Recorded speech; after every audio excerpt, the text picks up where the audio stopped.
Jangan main-main dengan pikiran. Karena pikiran tidak paham dengan main-main. Pikiran ini nggak paham kalau kita sedang main-main. Ngerti maksud saya? Kan kita suka mikir kadang-kadang, bergurau kan? Ya. Atau kita mengucapkan kata-kata yang meluncur saja, bergurau. Nah, kita menganggap pikiran itu paham kalau kita sedang main-main. Pikiran nggak paham kalau kita sedang main-main. Semua dianggap beneran oleh pikiran. Boleh bergurau? Boleh, tapi hati-hati. Jangan bergurau kemudian menggunakan pikiran, dan pikiran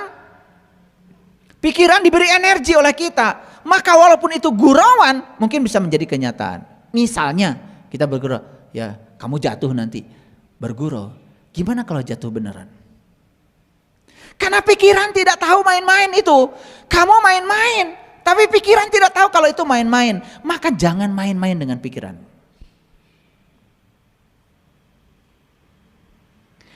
Kebahagiaan manusia tergantung pikirannya, bukan kondisinya. Jadi saya kasih tahu, kebahagiaan bukan soal ada uang tidak ada uang. Bukan soal ada teman tidak ada teman.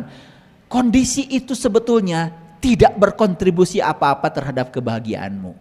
Yang berkontribusi paling besar terhadap kebahagiaanmu adalah pikiran. Jadi buat apa kita bahagia nunggu teman datang? Mau bahagia, bahagia saja. Karena kalau kau bahagia, pasti teman akan datang. Percaya sama saya. Like attracts like. Karena saat kita bahagia, kebahagiaan kita tuh mengundang teman. Walaupun kita tidak bilang kita sedang bahagia, teman akan tergetarkan oleh kebahagiaan kita dan pasti dia datang. Makanya kalian bisnis, kalian jualan. Tetapi kalian di sininya ruwet. Jualan apapun yang datang adalah keruwetan. Tapi kalau sudah bahagia, bahagia saja. Masih ada yang bertanya sama saya, kapan saya bahagianya? Ya Allah. Masih nanya sama saya kapan saya bahagianya. Saya bingung jawabnya. Dengarti wae. Jadi bahagia yang dia maksud itu adalah senang saat dia mendapatkan yang dia ingin. Itu kesenangan, bukan kebahagiaan. Bahagia itu tidak bergantung pada dapat atau tidak dapat. Itu keputusanmu, itu pikiranmu di dalam dirimu sendiri. Jadi hari ini kuliah saya ini kuliah motivasi. Penting, harusnya bayar.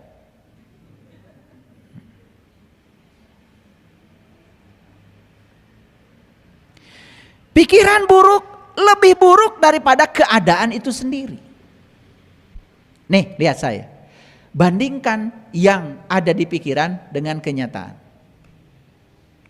Ternyata kenyataan tidak pernah seburuk pikiranmu sendiri.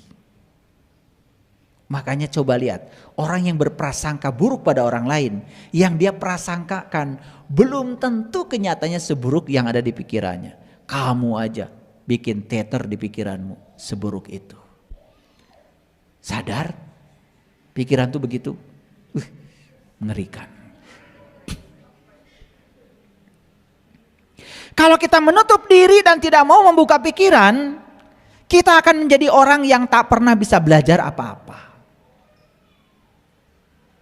Pikiran adalah sumber dari penderitaan, sekaligus juga sumber dari kebahagiaan. Jadi sekarang kita tahu ternyata surga dan neraka itu asal muasalnya adalah pikiran. Makanya surga dan neraka bukan masalah geografis, tapi itu masalah psikologis. Iya penting. Loba nu can ngarti. Hayang nyiwit saya mah. Terus menggambarkan surga dan neraka itu tempat. Terus tempat. Selalu berfokus pada aspek geografis. Nih, kasih tahu sama kalian semua. Surga dan neraka itu psikologis, bukan geografis. Gaul atau saeutik.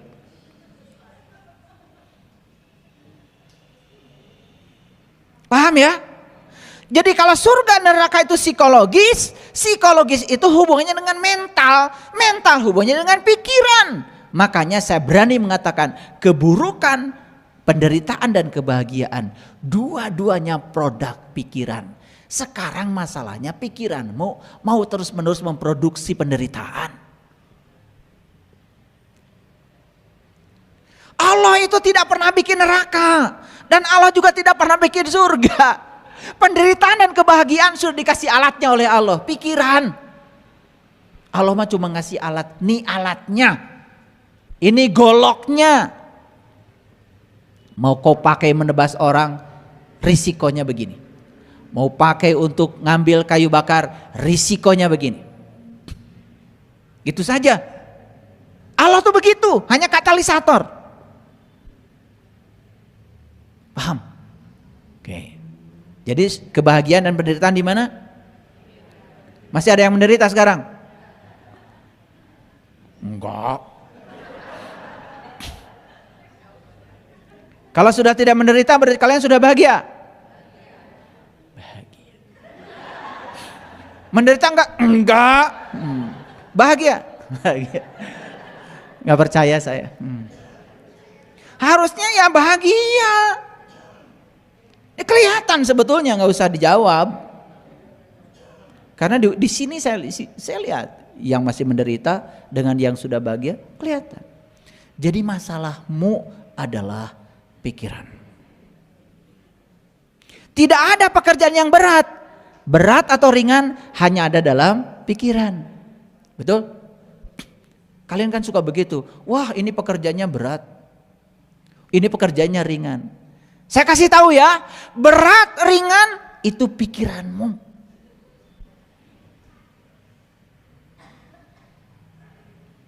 Berhentilah mencemaskan sesuatu berlebihan. Ingatlah, khawatir adalah imajinasi pikiran untuk menciptakan sesuatu yang tak diinginkan. Jadi sebetulnya khawatir itu apa? Khawatir itu sekarang kita tahu itu hanya imajinasi pikiran untuk menciptakan sesuatu yang tidak diinginkan. Nah, ini lucu. Kita tidak mau itu terjadi, tetapi yang tidak ingin kita terjadi itu diciptakan oleh imajinasi pikiran, diperkokoh dengan rasa khawatir, atau jadinya jadi. Ari geus jadi nempuhkeun, ieu mah ti Allah. Ujian. Cek Allah teh, memang Allah teh dosen. Ngasih ujian sekali. Apa perlunya Allah ngasih ujian sama kalian? Jadi Allah itu tukang ngasih ujian, tukang ngasih kutukan, tukang ngasih azab. Ya Allah. Allah yang Maha Pengasih, Maha Penyayang. Nih saya kasih tahu, Allah itu tidak pernah ngasih ujian, malas meriksanya. Udah tulisanmu jelek, nggak bisa dibaca. Saya aja dosen, saya bilang sama mahasiswa saya, khusus untuk ujian hari ini tolong tulisanmu yang terbaik sepanjang hidup. Iya, sudah jawabannya nggak jelas. Nomor 1 di mana, nomor 2 di mana? Udah saya kasih kertas, nomor 1 sini, nomor 2, udah dicek, cek celok. Udah gitu tulisannya, aduh tulisan. Saya lihat tulisan itu langsung itu. Langsung mual gitu. Pokoknya saya sering bilang gitu. Bayangkan Allah ngasih ujian. Kasihan tuh Allah tuh meriksanya. Iraha Allah Mariosna. Allah gak penting ngasih ujian buat kalian. Gak penting. Allah hanya mengingatkan supaya kamu tambah baik itu aja. Gak ada ujian. Paham ya? Ya. Berat ringan di mana? Jadi kalau gitu di hidup ada yang berat, ada yang ringan. Gak ada. Ada kesulitan gak dalam hidup? Gak ada. Udah tahu sekarang alamatnya semuanya di pikiran. Sulit di pikiran, berat ringan di pikiran. Sudah saya kasih tahu alamatnya sekarang. Jadi dalam hidup gak ada berat, gak ada ringan, gak ada kesulitan. Paham sekarang? Ya. Segala sesuatu yang kau bayangkan mungkin saja akan terjadi. Maka bayangkanlah hal-hal baik dengan pikiranmu yang positif. Jadi kalau ingin yang terjadi yang positif, bayangkan semua yang positif. Ya, jangan sering membicarakan yang negatif. Kebahagiaan tidak perlu dicari, karena kebahagiaan bisa kamu ciptakan sendiri dengan pikiran. Jadi sekarang tahu ya, berhenti mencari kebahagiaan. Rubah pikiranmu supaya kamu menemukan kebahagiaan saat ini. Karena penderitaan dan kebahagiaan buah pikiranmu sendiri. Jadi kebahagiaan tidak mengenal banyak uang atau tidak banyak uang. Jadi rakyat atau jadi pejabat. Tidak. Itu hanya kesenangan. Bahagia tidak bergantung mendapat atau tidak mendapat. Bahagia adalah keputusanmu sendiri dalam pikiranmu sendiri. Rasa takut dan khawatirmu itu tidak nyata.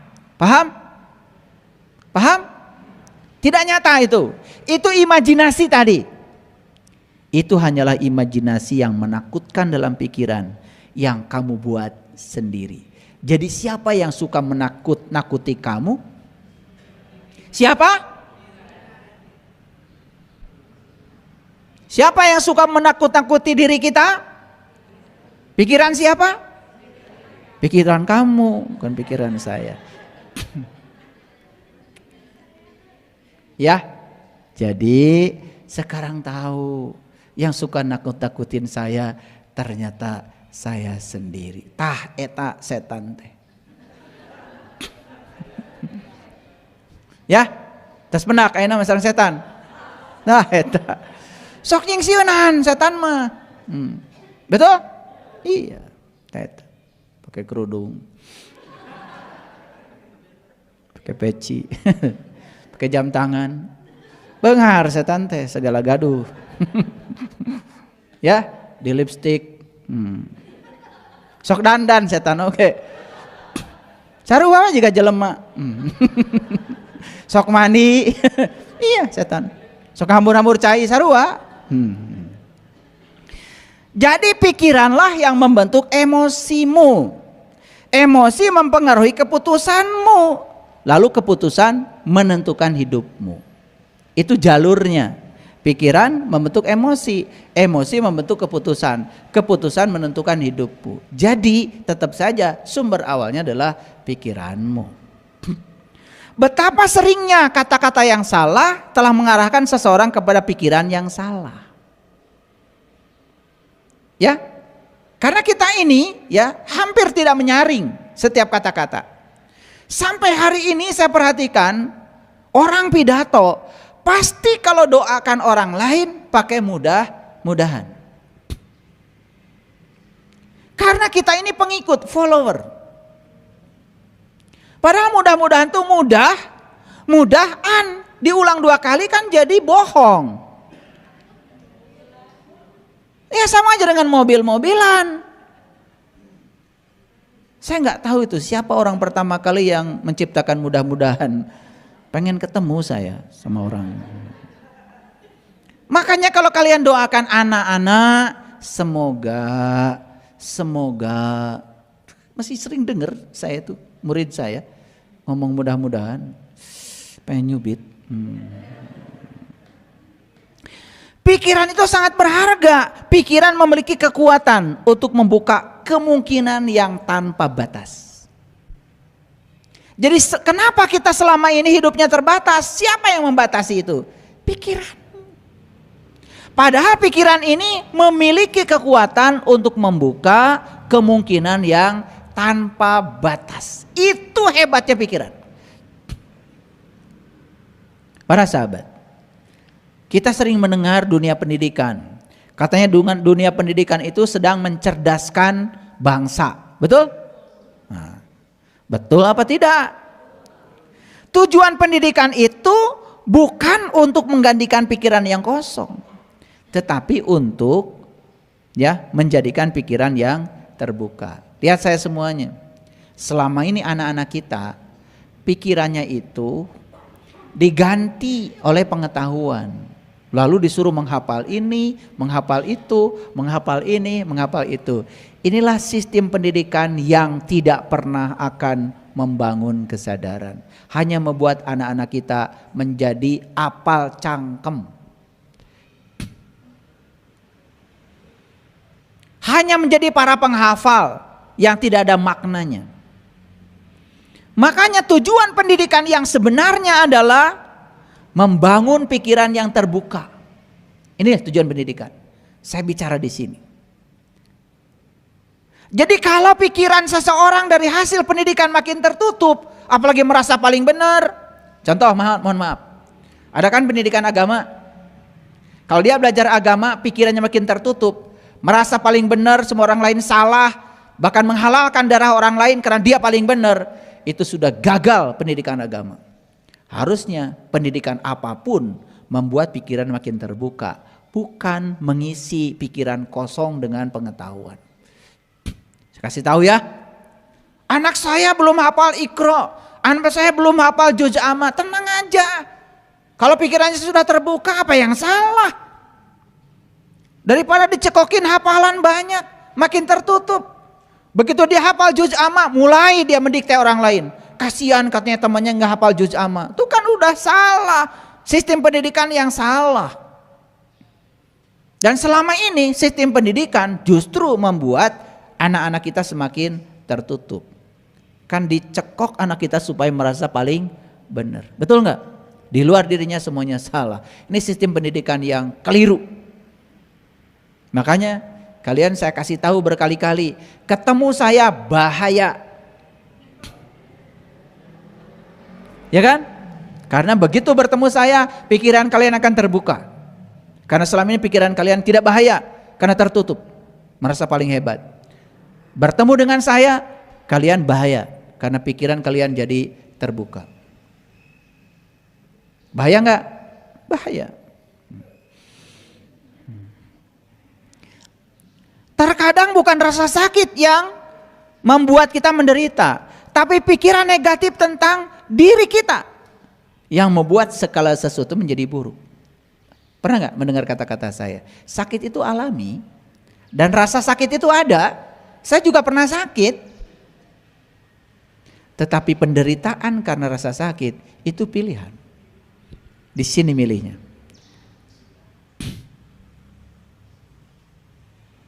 Ya, saya kalau ngikutin kata-kata medis, Bapak nggak boleh terlalu capek, karena Bapak ginjalnya cuma satu. Saya masukkan di pikiran saya mau ceramah. Gak boleh capek. Saya menerima tamu, maaf ya, saya gak boleh capek.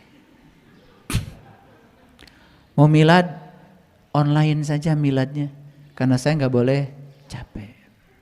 Olahraga, online saja, karena saya gak boleh capek. Bayangkan kalau itu saya ikuti, dan pikiran saya ikuti itu. Saya tidak pernah mengatakan saya ginjalnya satu. Setiap habis meditasi saya sapa kiri kanan ginjal saya. Terima kasih kedua ginjalku. Makanya naik gunung yang ginjal 2 dengan yang ginjal 1 menangan saya. Kalian kemarin diajak ke Curug Nangka aja. Pada gempor. Jalannya lama. Iya kan? Iya. Kadang cepat jalannya, kadang lambat. Jalan itu konsisten aja. Satu langkah, tapi konsisten. Dan percayakan bahwa kaki kita mampu. Percayakanlah pikiran kita, kaki kita bisa. Ternyata gak ada apa-apa kok. Paham? Gitu. Jadi inilah kekuatan pikiran. Ya, perhatikan. Antara perasaan dan pikiran harus seimbang. Terlalu banyak menggunakan logika, hati kita juga jadi mati rasa. Makanya saya dalam baca data karma sering menyampaikan pesan. Anda ini terlalu logika. Ada juga Anda ini terlalu rasa. Nah harus seimbang logika dan rasa. Karena itu timbal balik. Itulah pentingnya belajar spiritual. Bukan mau memperdalam rasa. Tetapi menyeimbangkan antara logika dan rasa. Itu penting. Tinggalkan pikiran yang membuatmu lemah. Dan peganglah pikiran yang membuatmu kuat. Kan kita suka begitu ya. Ya. Waduh, nanti kalau ya Bapak ini sudah nggak ada di kantor ini lagi. Gimana ya kantor saya? Tuh. Pikiran sedang membuat drama. Percayalah, percayalah. Setiap ada yang meninggal pasti ada gantinya. Percaya. Percaya apa tidak? Iya. Makanya gak usah dilemahkan. Jangan melemahkan situasi dengan pikiran kita sendiri. Makanya sekarang belajar selalu menguatkan pikiran. Jangan melemahkannya. Jangan diizinkan dia melemahkan. Kuatkan.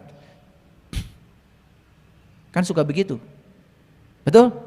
Wah, kalau saya nanti meninggal, gimana ya anak-anak saya? Langsung tuh dijawab sama semesta. Badai maut mah maut we. Nah, di pikiran ting. Betul? Iya, karena semesta sudah punya banyak tangan kok. Kamu tidak ada ya sudah ada. Nabi Muhammad ayahnya meninggal saat beliau di kandungan. Begitu beliau meninggal, begitu beliau lahir, ibunya meninggal. Beliau besar. Betul? Itu.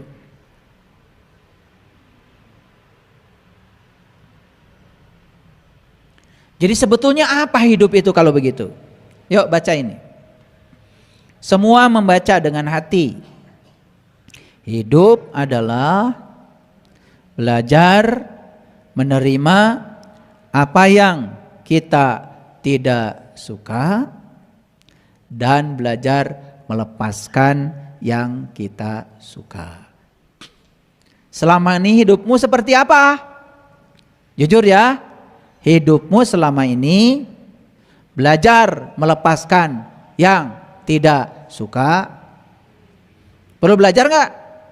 Gak usah belajar, kan dari kecil diajarin begitu. Karena kalian hidupnya selama ini adalah melepaskan yang kalian tidak suka dan hanya menerima yang kalian suka. Belajar gak itu? Gak belajar. Jadi kalau begitu hidupmu selama ini belajar apa tidak? Tidak. Karena apa? Menolak yang kita tidak suka, gak usah belajar. Menerima yang kita suka, gak usah belajar. Gak usah belajar dengan saya. Gak usah. Gak usah. Capek-capek belajar dengan saya. Karena di BSI belajarnya terbalik. Selama ini di tempat lain kalian belajar ya pura-pura. Kenapa? Menerima yang kalian sukai itu gak usah belajar. Menolak yang kalian tidak sukai gak perlu belajar. Di sini kalian akan mengalami kekagetan sendiri.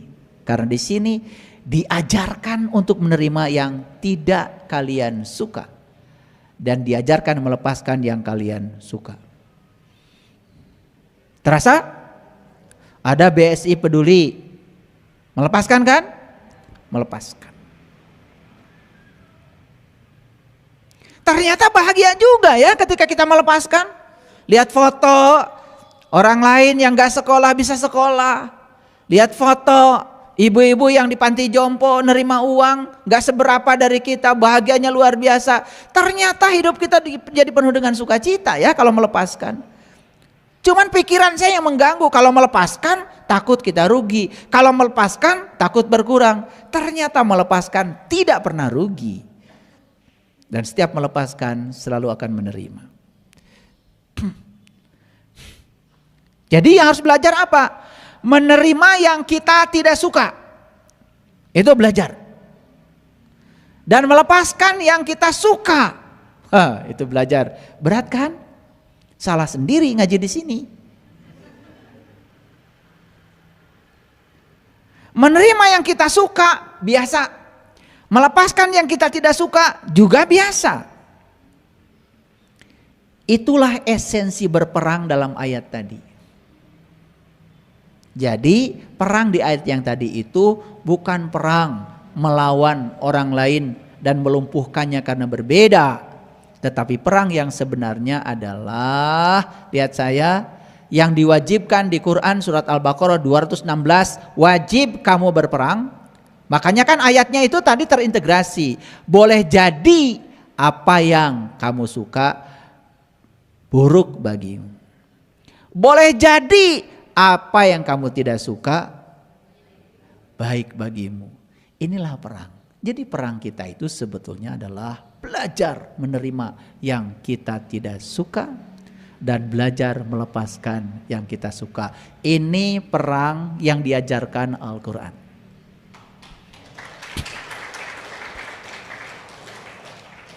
Saya sampai hari ini, mohon maaf, tidak percaya kalau ada perang suci. Bagaimana orang yang sudah mencapai kesucian berperang? Bagaimana orang yang sudah mencapai kesucian kemudian melumpuhkan orang lain yang berbeda dengan dirinya? Bukankah orang yang suci itu sudah bijaksana? Bagaimana orang yang suci masih punya dendam? Bagaimana orang yang suci harus membunuh? Tidak ada alasan. Atas nama agama dan Tuhan, membunuh tetap saja membunuh. Walaupun ada kata-kata fitnah lebih kejam daripada tidak memfitnah. Ya, ngerti sekarang perang? Yuk kita sekarang tangkap makna dari Quran surat Al-Baqarah 216. Diwajibkan kepada kamu berperang. Tuntaskan baca ayatnya. Boleh jadi kamu menyukai sesuatu, padahal itu amat buruk bagimu.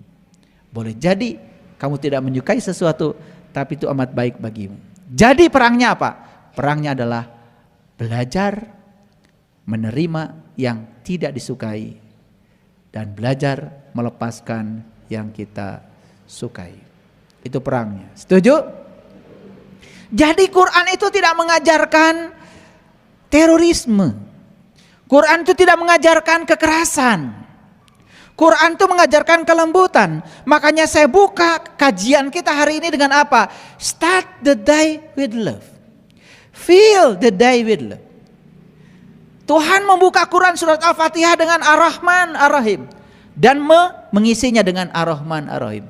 Bukankah itu cinta kasih? Makanya di awal kajian ini saya berbicara tentang cinta.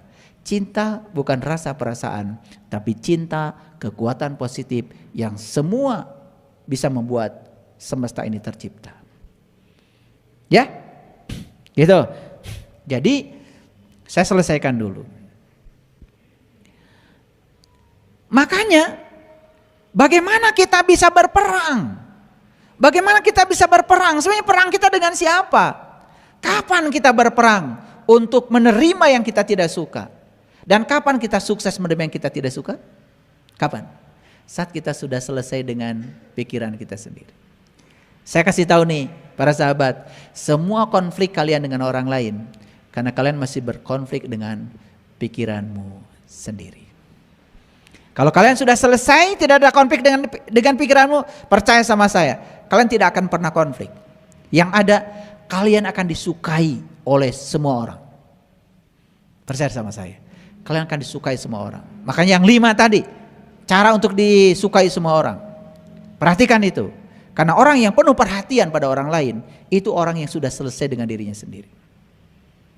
Orang yang masih ada konflik dengan dirinya, memberikan perhatian pada orang lain saja, masih harus pakai syarat, bukan? Itu masalah kita. Ini masalah mental kita.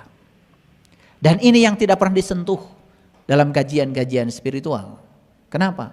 Kajian spiritual lebih banyak mengajak kita untuk kembali ke masa lalu atau mengangan-angan masa depan yang tidak pasti. Lalu kita mengorbankan saat ini, di sini, sekarang. Padahal hidup kita di sini, saat ini, sekarang. Ya? Jadi oleh karena itu, kuasai pikiranmu. Jangan sampai ia menguasai dirimu. Entah kita dikendalikan atau kita mengendalikan. Dua-duanya berisiko. Mengendalikan ada hadiahnya. Dikendalikan juga ada akibatnya. Jika kamu tidak mengendalikan pikiranmu, orang lain juga bisa mengendalikan kamu. Jadi kenapa kita sering mengizinkan kita dikendalikan orang lain? Karena kita gagal dan lemah mengendalikan kekuatan yang ada pada diri kita sendiri. Menjadi sadar berarti mengendalikan diri sendiri. Itulah pelajaran kesadaran dari saya, karena puncaknya adalah belajar untuk menemukan majikan kita yang sebenarnya, yaitu kesadaran. Jangan biarkan pikiran menjadi majikan, karena dia sangat berbahaya. Pikiran yang terganggu hanya dapat dikendalikan oleh pikiran yang positif. Jika kamu bisa mengendalikan pikiranmu, kamu bisa mengendalikan apapun. Jadi kita ingin mengendalikan apapun, satu kuncinya, kendalikanlah pikiran. Kita bisa mengendalikan apapun.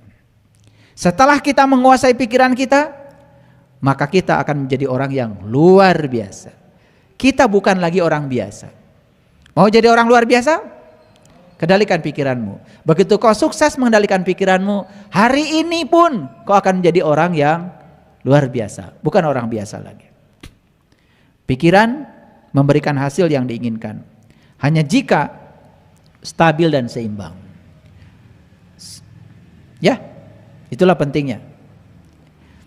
Sampai kita mengendalikan pikiran kita sendiri, kita tidak menjalani kehidupan kita sendiri. Kita akan baru bisa menjalani kehidupan kita sendiri tepat saat kita sudah bisa mengendalikan pikiran. Selama ini kita dikendalikan oleh siapa? Jangan-jangan kita dikendalikan oleh orang lain. Karena apa? Karena kita gagal mengendalikan pikiran kita sendiri. Pengendalian pikiran adalah tentang menyaring setiap informasi sebelum memasuki otak kita. Kita tidak perlu mengendalikan pikiran. Kita hanya perlu mengalir dengan alam semesta. Nah, itulah ketika kita mengalir dengan alam semesta, percayalah setiap alam menyampaikan pesan cinta kepada kita, kesadaran kita akan muncul tanpa kita berupaya mengendalikan pikiran. Ya, kemarahan dapat memberikan energi pada pikiran, tetapi hanya jika itu dimanfaatkan dan dikendalikan.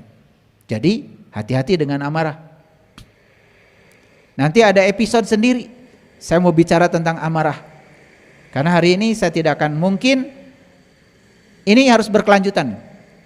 Karena dari sini nanti, kalau ketidaksukaan ini terus menerus kita kembangkan, munculnya nanti jadi amarah. Dan amarah itu energi. Maaf kalau hari ini saya belum bisa menuntaskan bagaimana mengubah amarah menjadi cinta. Belum sampai ke situ. Karena ini baru slide yang ke berapa ini? Oh, ke-14. Saya tadi pagi itu bikin slide berapa? Saya juga nggak sadar. Oh, 27. Ya, jadi saya kalau udah ngetik itu jalan aja. Tahu-tahu udah 27. Saya baru buat tadi pagi. Dan insya Allah minggu depan kita lanjutkan. Saya akan bicara spesial minggu depan tentang bagaimana mengubah amarah sebagai energi yang sangat berbahaya menjadi energi cinta. Banyak hal yang harus kita pahami. Kenapa? Maaf, saya singgung sedikit. Jika hari ini masih ada yang sering mengatakan, saya kurang apa? Pengorbanan saya kurang bagaimana? Suka begitu? Suka begitu? Sebetulnya karena kita belum belajar memberi yang tanpa syarat. Kan suka begitu? Saya kurang apa sih sama kamu? Pengorbanan saya. Wah. Suka begitu kan? Betul? Iya. Biasa itu puisi-puisi itu keluar biasanya kalau lagi konflik. Sepertinya itu puisi yang bijaksana. Padahal sedang mencerminkan betapa Anda masih sangat tolol. Karena Anda merasa seakan-akan apa yang Anda lakukan adalah sebuah pengorbanan. Sekarang ubah setiap pengorbanan menjadi suatu pemberian yang ikhlas. Karena yang sedang diberi pun bukan orang lain. Yang sedang diberi adalah Anda sendiri. Jadi stop. Semua yang ada di komunitas saya ini membicarakan kurang apa pengorbanan saya. Kok kamu memperlakukan saya seperti itu? Wah, itu puisi-puisi yang sangat-sangat rendah itu. Puisi kampungan. Dan tidak boleh terucap lagi di mulut orang-orang yang berkesadaran. Kalau kalian sudah melakukan sesuatu kebaikan, katakanlah kebaikan ini bukan suatu pengorbanan, tetapi suatu pemberian. Siapa yang diberi? Yang diberi adalah Anda sendiri. Karena tidak ada orang yang diberi kecuali Anda sendiri. Karena setiap pemberian hanya akan kembali pada Anda sendiri. Terima kasih. Assalamualaikum warahmatullahi wabarakatuh.